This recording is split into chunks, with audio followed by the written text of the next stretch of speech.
Hello everybody, Jose Perez here, Downey Association committee member. Very excited to bring you episode 2 of Lunch with the Top Producer. Excited to hear from our guest, our very special guest whose family's been in the business for 75 years. And excited to have my co-host, Ruben Sariñana with Century 21, a better service, a director from the DAOR. And with us, Dale Jervis, Century 21 Jervis and Associates here in Downey. Good morning. Good morning, and we're coming to you from Glorious Kitchen, authentic Mexican food, the stomping grounds for a lot of real estate agents. Yes, it is. This is where they hang out and have their long 2-hour lunches. Yes. So come on in.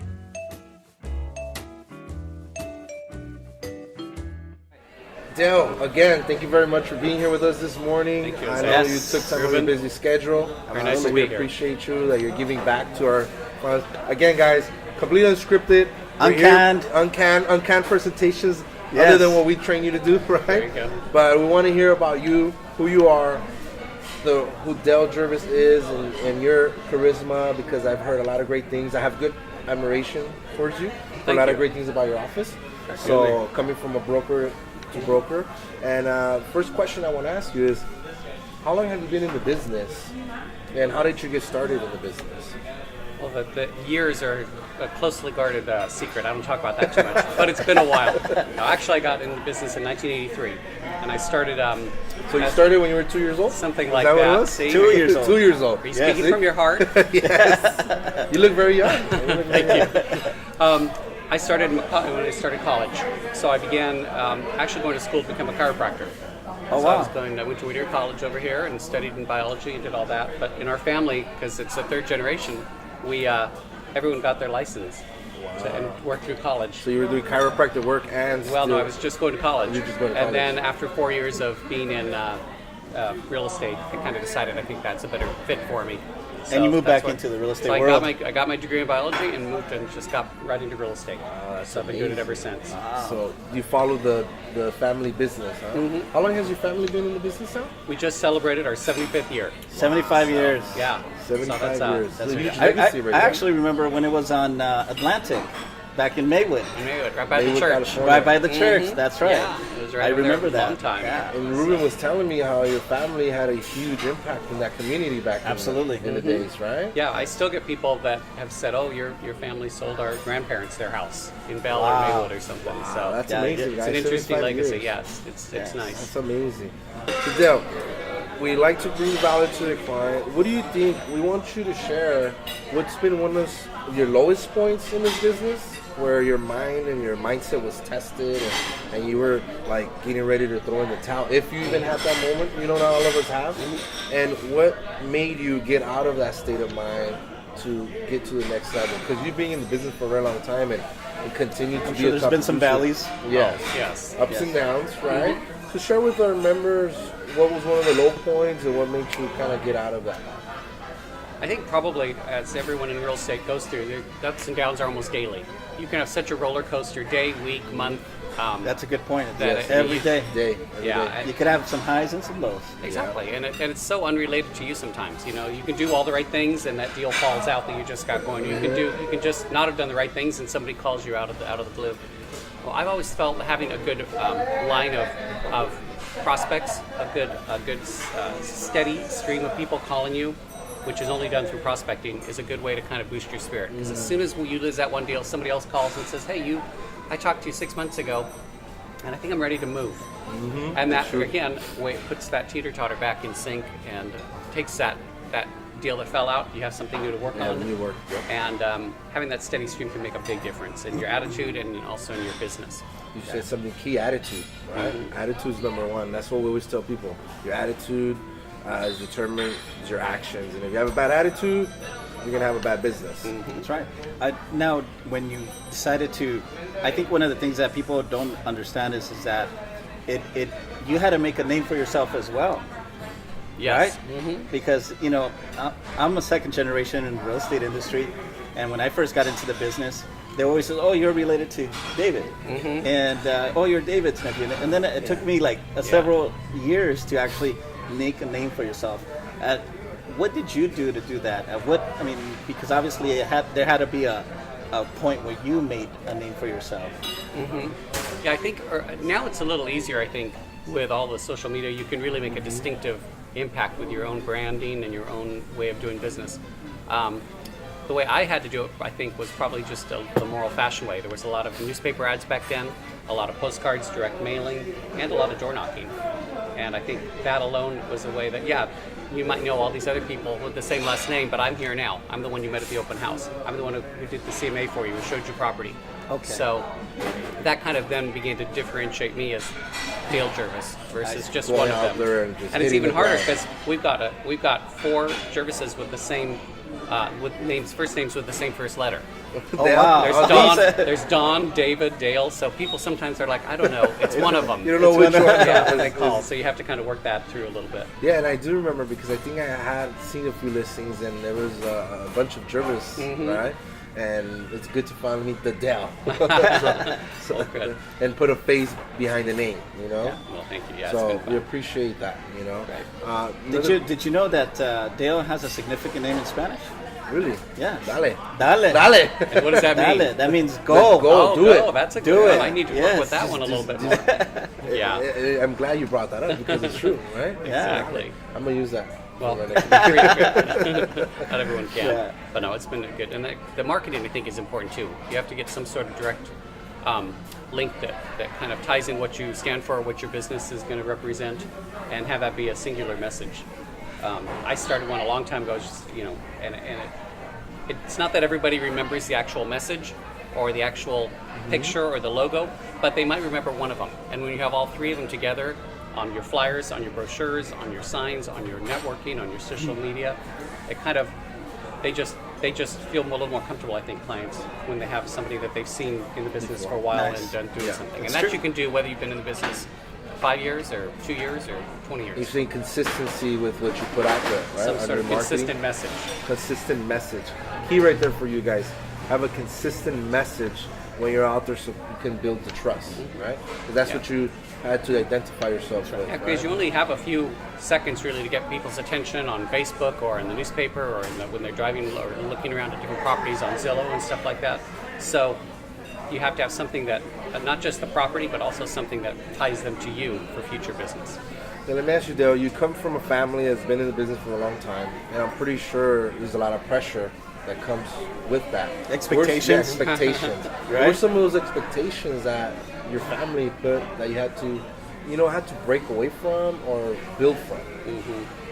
I'm really lucky because a lot of the stuff that has come into my business for real estate has been through my family, and they're very supportive on everything like that. It's my nice. uncle. My uncle was our leader in the beginning when I first started, and so many things that he told me that just, you can't even remember them right now. But when you are in one of those moments where you think about you're discouraged, you're having a bad day, something's wrong, you remember what he talked about, and you remember some of the things that help you move on to the next thing.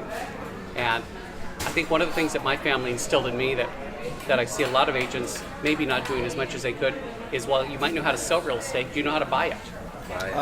Nobody ever buys Yes, real you estate. did A lot talk of people, about they that. buy their home, but we help so many clients with their investment properties, and we see what it does for them financially later on in life. And yet, for some reason, it's so hard for us to sometimes get on that same bandwagon and buy some of the stuff ourselves. And that adds a level of financial security, as it did for your clients. And do you feel that financial security allowed you to stay consistent in other areas? It Because takes you a didn't- lot of the pressure The off. pressure off, right? You're not necessarily waiting for every commission check. Right. Exactly. Where if you have some other It investments to closes, fall back it on. doesn't close. And that's something that we do for our clients. It's just a good idea to incorporate into your own business as a goal and as a policy. So do you have a specific goal, like on a yearly basis, where you'd like to obtain a certain piece of property or several properties? Or is it something that if it comes, it comes? Or how do you go about that? That hasn't been as much in the recent times as much as it was earlier. So I still am interested in buying property and stuff like that, but I really work more now on the business aspect of managing the ones we have and taking care of the You have a nice clients. portfolio now, I imagine. Yeah, so it of works out well. properties that you're doing, you know? So it kind of keeps everyone busy on that. At what point, how old were you when you decided to say, I'm going to start building my portfolio?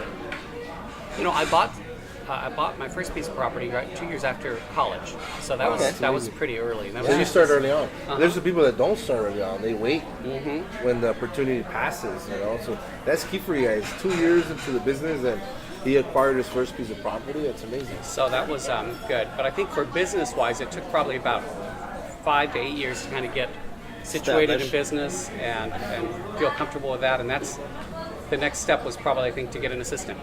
I think that's a great way. Once you feel like you're pretty active in the business, that really frees you up for so many more avenues of prospecting. How many transactions do you think an agent should have in the pipeline or going at any time to say, you know what, it's time for me to get my help, my assistant? Yes. You know, because sometimes some people get it too early. Some right? people get 2 deals and they're, okay, I need an assistant. You know, and then there's some people that they wait too long and they get overwhelmed on the business that they have. I was probably the latter. I did probably waited a little too long, but I wanted to be sure that it was consistent.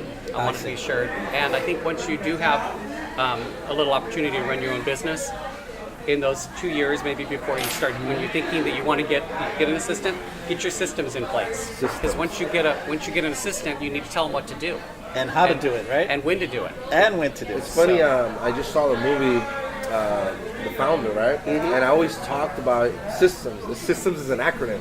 I don't know if you guys have ever heard this before, but systems, if you break it down, stands for save yourself some time, energy, money, and stress. Wow. So it's funny that you said that because if you have your system in place, just like McDonald's, they weren't the best burgers. Let's just be honest. They're not the best burgers out there, right?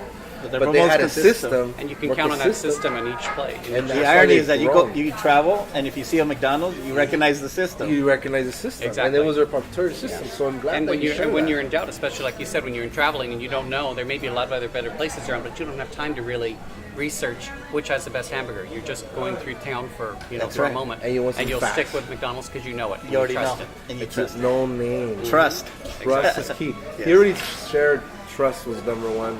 Of being consistent with your marketing, so you keep bringing that up, so it's coming there. And I'm just touching on it so you guys as our members know what's been working for him, you know. So Dale, let me ask this question: I know that we're always focusing on prospecting and doing the things that we have to do, but there's I think the X factor that sometimes that we as agents maybe not do.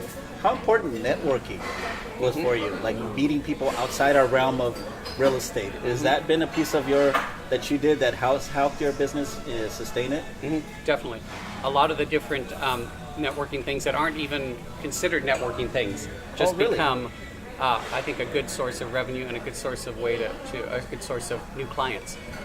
Whether it's through the association things or church things or any type of mentoring type of things you might want to do. Things that sometimes you do for another benefit can introduce you to a lot of other people who are interested. Are you involved currently with any associations, different memberships outside the real estate world? Not as much anymore. As before? I've done, now pretty much after a while now my shift has been more like the follow up on leads, not follow up on leads, follow up on previous clients. I'm very big on staying in touch with previous clients. Half of my business now is repeat business. Nice.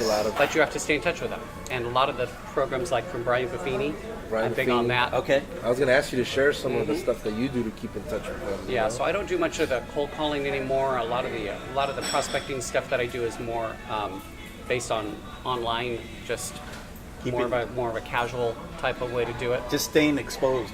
But with previous clients, I'm very active. I send them a postcard every month, a handwritten one. I'll see them at the end of the year, drop off some chocolate. I try to see at least a third of them every year in person. That's amazing. Yeah, it takes the whole month of December, but it's a slow month anyway, and it's a way to find out who's getting married, who's getting divorced, who's retiring. That's a good thing about social media, right? It tells you that. Yeah. Whose birthday's coming up, who's getting married, who just had a baby. So. But I've had people that I've been dropping candy off to every year for 25 years, and I've sold them their homes. I've been to their kids' graduations. Guys, key. And now I'm selling their kids their house. Wow, that's crazy. So you right? see yourself you're getting into the second generations and some of your clients now. Yeah, so those kinds of links I think are really important because you don't really question. You're not there interviewing like any other agent when they want somebody. They trust you. You're like a family member now. Yes. Exactly, and they're not going to stray, and they're not going to.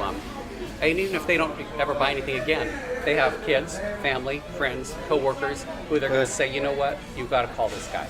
You know what? I consider that as a form of, I call it digging, because you sold a house to that particular individual. That particular individual knows thousands of other people. So you're digging by being genuine and honest and keeping in touch with your client, now you're digging into their book of contacts. So Exactly. I commend you for that. That's amazing. A lot of agents are not doing that, you know? Well, you need to have a base of people first, but I would think, I always tell the agents I work with, if the next step is once you begin getting a good base of people, get some sort of database system, whatever that might be, because you will lose contact with them just because you won't be able to keep track with everybody. What program do you use? I use Top Producer. Top Producer. And it's been a while. It's been in existence for a while now. And I like the fact that it takes the client from inception, from when I meet them on an open house or a lead call or something like that, through the listing, through the closing, and then beyond. Beautiful. And you know, some people don't even have a program like Top Producer. They use their appointment books. Or they use or their flashcards. right? And we lose those. And right? you lose that. After a while, Right? you have stacks of, you know, And we've all met the good lead, you know, the open house that says, Yes. "Oh, I'm going to be moving in 6 months," and 6 months later, you see someone else's sign go up, and you're like, "Oh, I forgot to call them." Exactly. Well, You're how gonna are you follow ever up. going to remember that realistically? You need to have a system that reminds you. and it does, right? It actually pops Oh, yeah. up and it Yeah. tells you. And it comes onto your phone. Do Oh, you wow. agree that not having a database and the lack of follow-up is making a lot of agents lose thousands of dollars out there? Yeah. Yeah, and I think it also, when you talk about trying to keep your discouragement level down, that's a good way not to do it. Because I think a lot of things we get discouraged about are things that we just didn't do ourselves. Nobody else knows it, but Exactly. we felt badly because, you know, I should have called that person back. Right. Oh, I remembered that. Nobody else knows it, but you do, and that can lead to some discouragement. The That world of the should-have. Yeah, and having a way What to if? help What assist if? you. Yeah. And all it is just a reminder. You would have done it if you'd remembered, Yeah, but you exactly. just forgot. So what are some of the philosophies that you live by in your career here in real estate? What are some of the philosophies that have driven you down? One of the things I've mentioned to my assistants before, I think, if we can try to matter and count to our clients, I think that's going to make a big difference. Matter Because and this is a big step. We get used to it, and a lot of the problems that we come up with, or a lot of problems that have come up, we feel like, oh, that's how big of an issue is that? But for them, it is a big issue. Yeah. And I think if you can get them past those issues successfully, they're going to remember that because it did matter to them. Yes. And then you count to them, and that's going to be somewhere you have a real client, and that's where you have someone that is going to come back to you, not because you were the cheapest, not because you were just available or whatever the case might be. It's because you mattered to them. And you did something that made a difference in a very important decision in their life. Yes. I mean, that is the biggest purchase or sell anybody's going to make in their Materially life. speaking, it is. Yes, materially You know, speaking. You're talking about Exactly. hundreds of thousands of dollars and people putting in their life savings, right? And that's why I think it's so important to stay in touch with them. If they're happy with you, go see them. Go see them again. See them for 10 years. They're already happy with you. Whether they buy or sell again, they're going to always Do you remember use- this is the person that got us into this house. So do you sometimes happen to be in an area you knock and say, hey, Yeah. is that right? Totally. Or if I have an open house in the area, I'll invite people that are within a few blocks. And, hey, come on by and see me. I haven't seen you in a long time. Oh, Do wow. you make your rounds every so often? Do you have like something that reminds you to go visit them every time? Yeah, Like that's it sort just of the depends type on. of research? I break it down, and that's what's nice about having a database. You can break people down by zip code. You can break people down by locations or whatever. Okay. So if you say I'm going to have a listing in Whittier, I'll go invite everyone in that zip code to come by, or I'll stop by on the way in and just say hello or drop them off a card or something like that. So and they already know you. It's not like a big. It's Right, not like right. It's not just like I'm knocking not like someone's it's door. not They're just happy a to stranger. see you. Actually, they're actually super happy to see They're you, happy right? to see you. Like, yeah, oh my God. totally. Especially if you did a really good job. That's what I think with agents. I tell them, you have to build a relationship. We're not in the business of closing deals. We're in the business of opening relationships, and keeping open. Long term. Long term, exactly. And people don't understand the book of business you can get from keeping that open relationship, Absolutely. keeping in touch, and making sure you're in their face constantly, right? So, And I think our business is a little different than like a restaurant. You serve someone well here, they can come back next week or next month. We may not get a chance to really have our clients have a need of us for 5 or 10 years. Yep. So it's up to us, I think, to kind of keep that relationship alive and remind them that we're still here, and remind them that we still value them too. So Dale, what are some of the goals that you have set this year for yourself? And more as yourself, as a company, or Your team. Your team. Do you have a team, by the way? Yes, I have 3 assistants.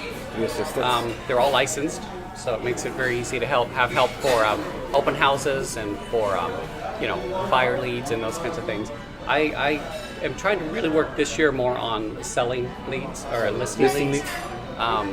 It just seems there's more competition right now for it. You need to be a little bit more hands-on. You need to be a little bit more imaginative, and that takes time away from other things. So Yes. if I have some help on some of the other things that are pressing, such as escrows and marketing and buyer's leads, I can focus more on those. So I'm kind of fine-tuning my systems, as you mentioned, seeing which ones work, which ones are maybe not as successful, and sift through those.